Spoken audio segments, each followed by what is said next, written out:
ঘটনা হচ্ছে গতকাল রাত্রি 9টা নাগাদ আমার ভাইজি গর্ভ অবস্থায় তার ডেলিভারি হওয়ার জন্য সিয়ান হাসপাতালে অ্যাডমিট হয়। ডক্টর সৌরভ দাস আন্ডারে ভর্তি হয়েছে। রাত্রি 9টার সময় তার নর্মাল ডেলিভারি হয়।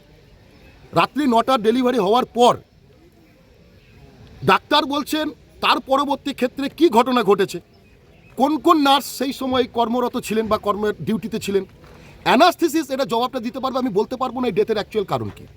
আমি তো আমার সিস্টেমে সঠিক জায়গায় আছি, আপনারা এটা পিএম করতে পারেন, দেখুন প্রমাণ করে দিন যে আমার কোথাও কোনো ফল্ট আছে। কোথাও মনে হচ্ছে যে এটা সরকারি গাফিলতির জন্য। সরকারি গাফিলতি ডেফিনেটলি আমরা জানতে চাই আপনাদের মধ্যে দিয়ে, যে অন্ততপক্ষে মানুষ জানুক যে এই সরকারি জায়গায় বসে এখানে কি ছেলে খেলা হচ্ছে। এই 4 থেকে 5 ঘন্টা আমার পেশেন্টের সাথে কি বিহেভ করেছে, কি ঘটনা ঘটেছে, এটা যিনি ডাক্তার ছিলেন এবং তার আন্ডারে যে নার্স ছিলেন এবং অ্যানাস্থেসিস্ট ছিলেন এবং প্রশাসন থাকুক, তারা এসে আপনাদের সামনে বলুক, আমরা মানুষকে জানাতে চাই যে কি ঘটনা ঘটলো। আমরা তো অন্ধকারে রয়েছি। কি চাইছেন এখন?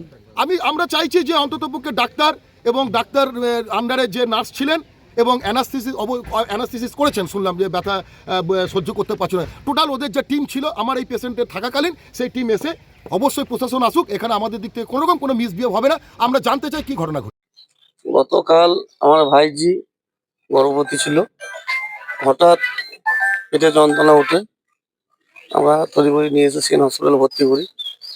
এখানে ভর্তি করার পর বাচ্চারা খুব সুন্দরভাবে নর্মাল হয়েছিল। নর্মাল হওয়ার পর বাচ্চারা হওয়ার পর একটু যে ফেটে গিয়েছিল, সেটাকে ডাক্তার বললো যেটা সেলাই করতে হবে, টিচ করতে হবে, ওটিতে নিয়ে গেল। ভাইজি নিজে হেঁটে গিয়েছে ওইখানে। এবার যখন টিচ করতে যাবে, যেমন ওইখানে হাত দেয়, এমনি একটা স্বাভাবিক মানে একটা যন্ত্রণা ছিল। তারপরে হয়তো ওরা হাত তেমন করে দিয়ে আরো লেগেছে, লড়াচড়া করেছে।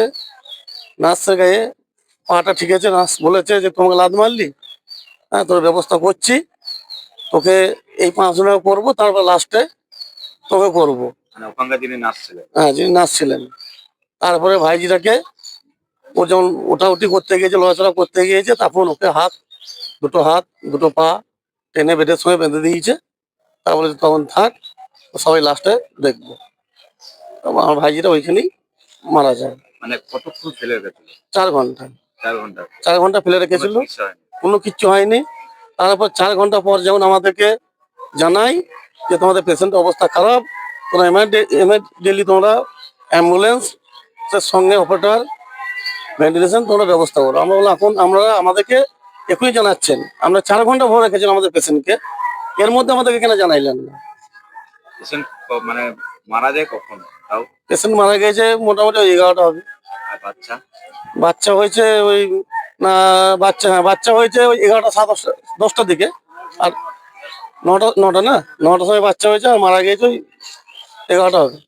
বাচ্চাটা কেমন আছে? বাচ্চাটা ভালো আছে, বাচ্চারা কাছে করে আছে।